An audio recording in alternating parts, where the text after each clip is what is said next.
국민의힘의 텃밭이라고 할 수 있는 대구에서 달서 갑에 이 사람이 공천이 됐다면서요, 하재근 평론가님. 예, 국민의힘 공관위에서 대구 갈서 갑에 그 박근혜 전 대통령의 최측근이라고 하는 유영하 변호사를 공천했습니다. 네. 공천하면서 네. 공관위원장이 뭐라고 그랬냐면 약간의 정무적 판단도 들어가 있다라고 이야기를 했거든요. 네. 근데 문제는 이 대구 갈서갑 지역구에 현역 의원이 있다는 거예요. 현역 의원이 홍석준 의원이 있는데 네. 예, 홍 의원 현역 의원이 컷오프가 된 겁니다. 네. 그래서 이분이 시스템 공천 대원칙이 깨졌다라고 하면서 반발했습니다. 당연히 시청자분들이나 국민분들은 백성원 변호사님 네. 그 5글자에 관심이 있을 것 같아요. 정무적 판단이 뭘까요? 또 약간의 정무적 판단입니다. 그 많은 건 아니고. 약간의, 네. 그러니까 일단은 지금 이 정무적 판단이라는 거 저희가 이제 추측을 해볼 수밖에 없는 것인데 일단 유영하 변호사는 박근혜 전 대통령의 사실상 호위무사처럼 국정농단 사태 이후로 지금까지 계속 박근혜 전 대통령 옆을 지키고 변론 활동을 해왔죠. 그리고 또 하나 그때 소위 말하는 국정농단과 직접적으로 관련 있는 인물은 아닙니다. 그런데 박근혜 전 대통령이 소위 TK에서 박근혜 대통령을 바라보는 약간의 그 안쓰러움 뭐 그런 부분들부터 그러니까 박근혜 전 대통령을 굉장히 소중하게 여기는 마음 이런 걸 다 고려한다면 소위 정통 보수 지지층들에게는 지금 이런 공천이 크게 어필할 수 있다라고 일단 판단한 것, 네. 그게 아마 국민의힘에서 얘기하는 약간의 정무적 판단인 것 같습니다. 근데 지금 일단 홍석준 의원 같은 경우도 그동안 방송 활동도 많이 하고 대중적 인지도도 많이 올라가 있는 상황인데 내가 왜 난데없이 지금 컷오프가 되는지 모르겠다라고 해서 반발이라보다 지금 이의 신청을 한 상황인데 일단 공관위에서 생각을 하는 건 홍석준 의원은 일단 이 지역을 빼고 다른 곳, 요즘에 이제 국민에서 많이 하는 현역 의원을 조금 소위 말하는 험지에 보내는 네. 그런 방향으로 지금 이동하는 걸 고려하는 것, 네. 이 모든 것을 포함해서 아마 약간의 정무적 판단이라고 한 것 같습니다. 뭐 민주당에서는 뭐 돌려막기라는 표현도 쓰던데 어쨌든 그런 식의 배려도 아마 갖고 있지 않을까 싶은데 일단 뭐 지켜볼 거고. 그런데 김묘성 기자님, 그러면 유영하 변호사는 이번에 총선 처음 출마하되 바로 공천 받은 거예요. 어떻게 된 겁니까? 아닙니다. 무려 7전 8기의 도전을 이어가고 있는 대박 건데요. 사건. 말 그대로입니다. 무려 20년 전으로 거슬러 올라갑니다.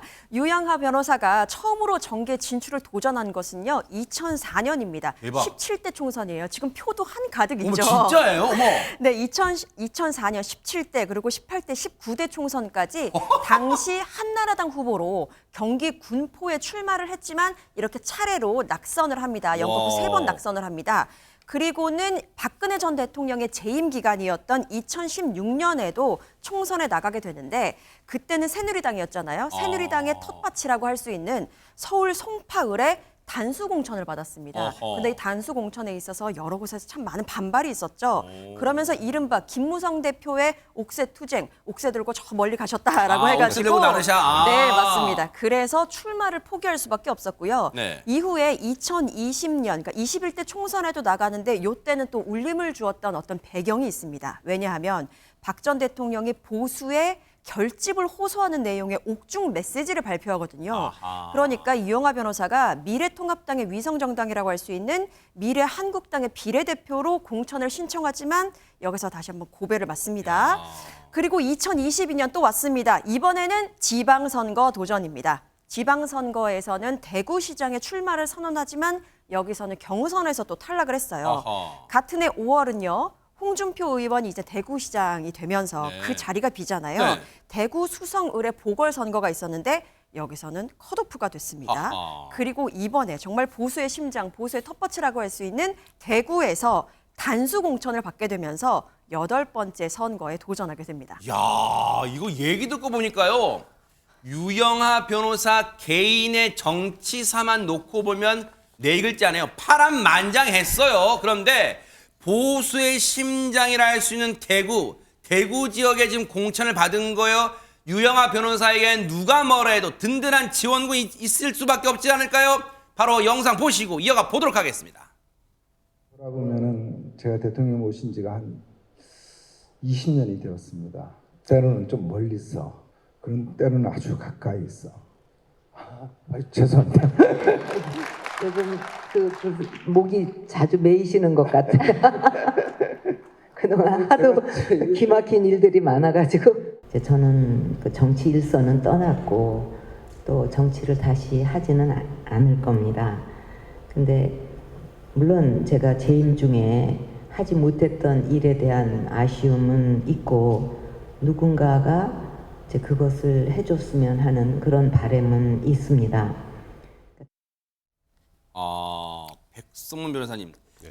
정치를 떠났고 정치를 다시 하지는 않겠다. 여기까지는 들으면 이제 이제 손 놨구나 했는데 그 다음 문장을 보면은 뭔가 알 듯 모를 듯한 여운을 남기네요. 내가 재임 중 못한 일은 누군가가 나서서 해줬으면 하는 바람이 있다. 그 누군가가 유영하 변호사인지 아닌지 잘 모르겠습니다만 네. 뭐 일단은 뭐 지금 유영하 변호사만큼 박근혜 전 대통령과 함께 오랜 시간 저렇게 가까이 지낸 분은 없다고 해도 과언이 아닐 정도로 또 박근혜 전 대통령이 굉장히 신뢰하는 건 지금 저희가 보고 있는 영상을 통해서 충분히 느낄 수 있지 그러네요. 않겠습니까?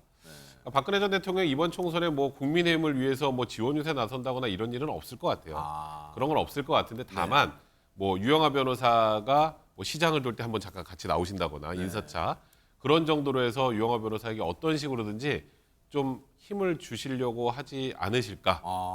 그러니까 일단 지금 저렇게 그 토크 콘서트 정도의 모습이 아니라 지금 보는 것처럼 저렇게 시장에 함께 동행을 한다거나 하는 모습 정도로 유영하 변호사를 지원하는 모습은 볼 수 있지 않을까라는 생각이 듭니다. 야, 진짜 만약 공식 선거운동 기간에 저런 모습이 연출된다면 유영하 변호사 입장에서는 정말 천군만마일 것 같다는 생각은 드는데 앞으로 좀 지켜볼게요.